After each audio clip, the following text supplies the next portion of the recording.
Oke, bismillahirrahmanirrahim. Assalamualaikum warahmatullahi wabarakatuh. Perkenalkan, nama saya Muhammad Fikri Abdul Razak dari kelas MB 4409 dengan nomor induk mahasiswa yaitu 14012 04209. Pada kali ini, saya akan membahas tentang Annual Report Analisis PT Adikarya Persero Tbk. Pembahasannya itu ada tiga, yaitu yang pertama adalah review perusahaan pada tahun 2019, yang kedua ada annual report, dan yang ketiga adalah analisis rasio. Jadi sebelum masuk ke analisis perusahaannya, keuangan perusahaannya, kita harus tahu tentang sejarah dan profil PT Adikarya ini. Jadi PT Adikarya Persero Tbk merupakan perusahaan publik yang bergerak di bidang jasa konstruksi yang bermarkas di Jakarta, Indonesia. Sejak awal berdiri, berawal ketika Menteri Pekerjaan Umum dan Tenaga Listrik melalui surat keputusan tanggal 11 Maret 1960 memutuskan mendirikan sebuah perusahaan jasa konstruksi. Nama Adikarya untuk pertama kalinya tercatat dalam SK Menteri Pekerjaan Umum dan Tenaga Kerja pada tanggal 11 Maret 1960. Kemudian berdasarkan Peraturan Perundang-undangan Nomor 65 Tahun 1961, Adikarya dinyatakan sebagai perusahaan negara adikarya.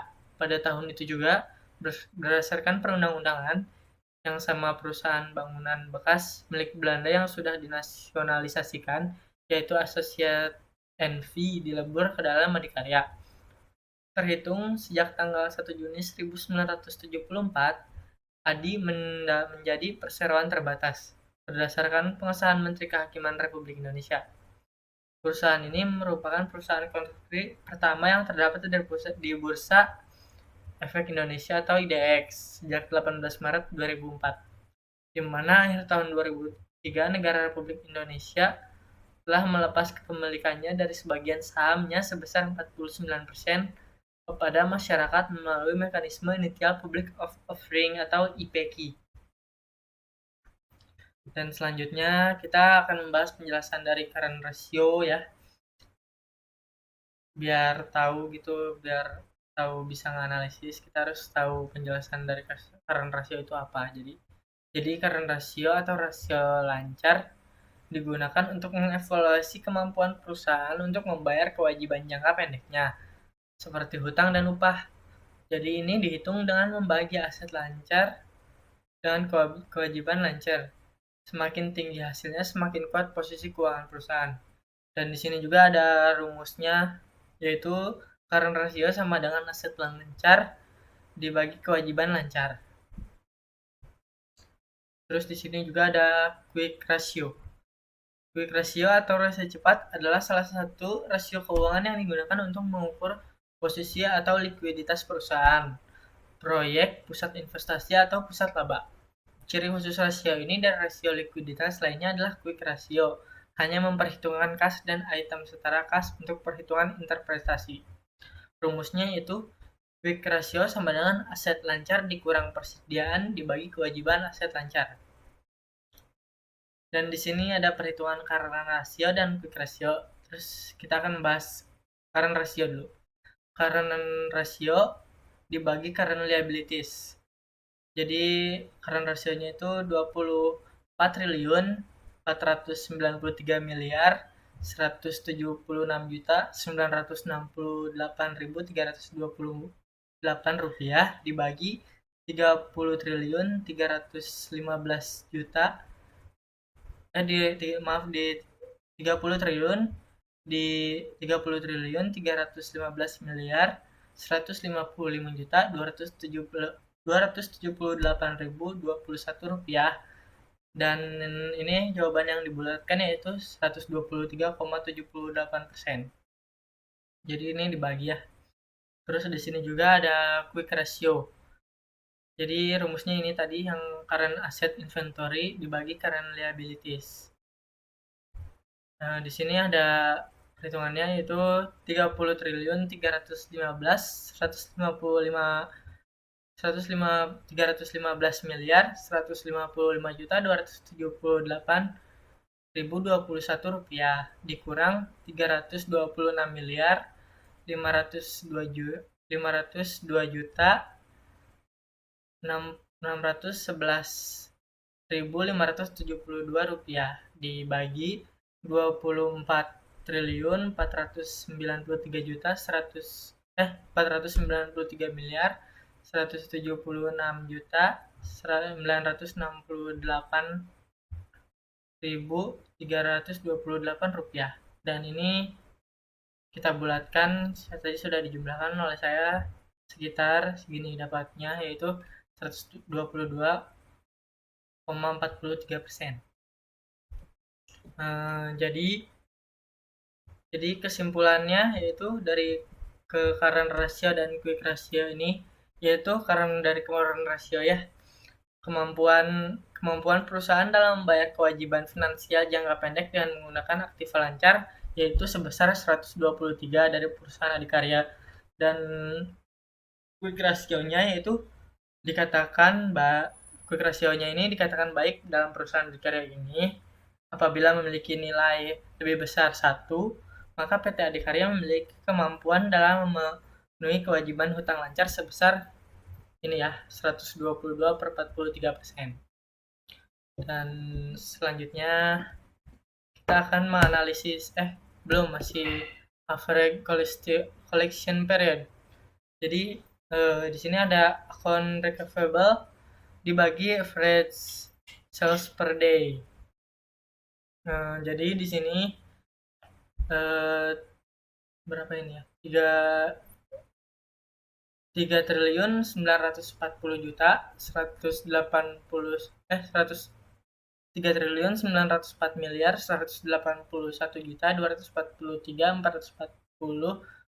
rupiah dibagi 35.539.196.184 rupiah. Dan ini hasilnya perhitungan saya itu 109,86 yang dihasilkan, yaitu adalah dari 110 hari ya, days. Jadi kesimpulan dari average cost ini, collection period yaitu suatu pengukuran yang menunjukkan berapa banyaknya waktu yang diperlakukan oleh sebuah perusahaan untuk merealisasikan penjualan kreditnya. Ya ini 110 days tepatnya. Dan selanjutnya kita akan membahas akun aset ya, ini akun aset. Akun aset analisis. Kita akan menganalisis akun aset yaitu entitas dan consolidated statement. Nah, di sini kita lanjut ke laporan PT Adikarya Persero Tbk ya. Jadi ini saya dapat sumbernya dari IDX ya, IDX Research PT Adikarya. Nah, di sini kita akan bahas laporan posisi keuangan dan konsolidasian. Jadi di sini ada aset. Aset itu ada dua, yaitu aset lancar dan aset tidak lancar. Di sini aset lancar itu ada kas dan setara kas pada tahun 2000. Nah, di sini kita fokusnya ke 2019 saja ya. Di sini ada kas dan setara kas, yaitu berjumlah 3.259.964.614 rupiah.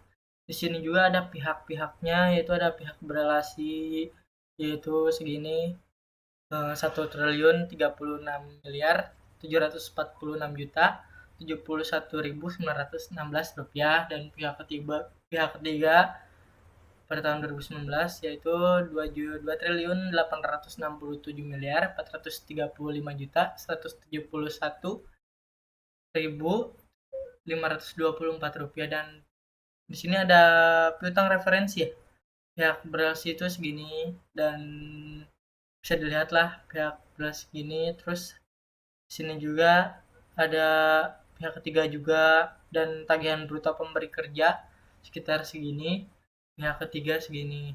Jadi semuanya tuh ada persediaan uang muka, biaya dibayar di muka, pajak dibayar di muka, dan aset lainnya juga. Jadi jumlah aset lancar ini ya semuanya itu sekitar Oke, maaf tadi ada sedikit hambatan. Jadi kita bakal lanjutin lagi ya. Tadi kita baru sampai membahas semua aset lancar dari aset lancar. Jadi di sini juga ada uang muka, semuanya aset lancar, pajak, persediaan. Nah, jadi jumlah aset lancar itu jumlahnya itu sekitar 30.315.155.278.271 rupiah. Nah, ini jumlah aset lancar ya.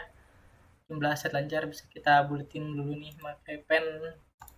Nah, ini jumlah dari aset lancar PT Adikarya Persero Tbk pada tahun 2019. Terus kita akan membahas aset tidak lancarnya. Nah, di sini ada aset tidak lancar, yaitu aset pajak tangguhan sekitar berapa nih? 2 miliar 529 juta 33.080 rupiah. Terus aset real estate ada segini, dan jangka panjang segini, investasi dan properti investasi, aset-aset bersih sih, investasi jangka panjang lainnya juga. Terus jumlah semua ini kita jumlahin, yaitu ada jumlah aset tidak lancar yaitu 6 triliun 200 miliar 677 ribu maaf 677.936.528 rupiah. Nah, ini jumlah aset tidak lancar ya. Jadi terus kita langkah selanjutnya kita bakal ngejumlahin jumlah aset lancar dan jumlah aset tidak lancar. Nah, jadi jumlah aset lancar dan jumlah aset tidak lancar jumlahnya ada segini, yaitu 36.514.833.214.549 rupiah. Nah, jadi itu ya jumlah dari aset lancar dan aset tidak lancar itu segini dari PT Adikarya Persero Tbk ini pada tahun 2019. Nah, kita bakal next ke liabilitas dan ekuitasnya. Kita bakal bahas liabilitas dari PT Adikarya. Di sini liabilitas ada dua, yaitu liabilitas jangka pendek dan liabilitas jangka panjang. Nah, seperti tadi, di sini kita bakal di sini ada pihak-pihaknya juga. Yang pertama itu ada utang usaha, terus dari pihak berelasi segini ya. Pihak berelasi segini 6 triliun, pihak ketiga segini, dan utang bank atau yang lain-lain bruto, pihak-pihak utang pajak, pendapatan diterima di muka, beban aktual, utang obligasi jangka pendek segini, dan liabilitas jangka pendek lainnya segini. Terus di sini kita jumlahin, di sini ada jumlah semuanya. Jumlah liabilitas jangka pendek yaitu 24.493.178.328 rupiah. Nah, kita poinin dulu nih. Kita poinin ya. Terus di sini kita ada liabilitas jangka pendek. Di sini ada liabilitas pajak tangguhan yaitu sekitar 22.605.798.787 rupiah. Terus di sini ada utang retensi jangka panjang sekitar 9 miliar. Terus ada uang muka pemberi kerja segini, dan utang obligasi, imbalan kerja dan jangka panjang lainnya. Yaitu yaudah jumlah liabilitas jangka panjangnya itu sekitar 5.388.385.566.200 rupiah, dan kita akan menjumlahkan jumlah liabilitas jangka pendek dan jangka panjang, dan jumlahnya itu segini ya. Ada nih ukurannya jumlah liabilitas, yaitu jumlahnya adalah 29.535.534.528 rupiah. Terus ada ekuitas yang dapat didistribusikan kepada pemilik nomor saham. Nah, di sini ada modal dasar yaitu ada 14 berapa nih? 14 miliar ya? Ya, 14 miliar saham. Terus ditempatkan di setor penuh 3M. 3M. Nah, segini. Jadi segini ya. Kuitasnya tuh 350 saham dari saham dikurang itu dari saham jadi segini. 356 mil, miliar 84.930.600 rupiah. Terus ada tambahan modal setor sekitar 2M. Terus pihak non pengendali segini dan ditentukan penggunanya segini dan surplus revaluasi tanah. Terus di sini ekuitas yang didistribusikan kepada pemilik entitas induk. Jadi jumlah ekuitas yaitu sekitar 6 juta bukan, eh, 6 6.834 miliar 290.680.021 rupiah. Jadi kita bakal jumlahin jumlah liabilitas liabilitas ini dan jumlah ekuitas ini. Nah, bentar kita hapus dulu jumlah ekuitas ini ya. Jadi jumlah liabilitas dan ekuitas PT Adikarya Persero Tbk pada tahun 2019 yaitu 36.533.833.214.549 rupiah. Nah, jadi mungkin segitu jumlah PT Adikarya liabilitas dan ekuitasnya. Oke, kita lanjut. Kita lanjut ke laporan laba rugi. Laporan laba rugi PT Adikarya Persero pada tahun 2019. Nah, di sini pendapatan usaha. Ada pendapatan usaha, beban pokok pendapatan laba, beban usaha lagi, laba usaha dan pajak penghasilan juga. Nah, jadi kita bakal membahas pendapatan usaha. Jadi pendapatan usaha PT Adikarya pada 2019 yaitu ada 15 triliun 307 miliar 860 juta 220.494 rupiah. Terus di sini ada beban pokok pendapatan ya sekitar 12 triliun ini, bruto sekitar 2 triliun. Nah, nah, kita lanjut ya. Jadi ini ada laporan laba rugi dari PT Adikarya pada tahun 2019. Dan di sini ada pendapatan usaha. Pendapatan usaha PT Adikarya pada tahun 2019 yaitu berjumlah 15 triliun 307 miliar 860 juta 220.494 rupiah. Di sini juga ada beban pokok pendapatan itu 12 triliun 971 juta 971 miliar 806 juta 607.215 rupiah. Terus ada laba bruto sekitar 2 triliun di sini. Terus ada beban usaha. Jadi ini yang apa namanya di dalam kurung ini itu berarti dikurang ya. Yang ada angka yang di dalam kurung ini. Terus di sini ada jumlah beban usaha.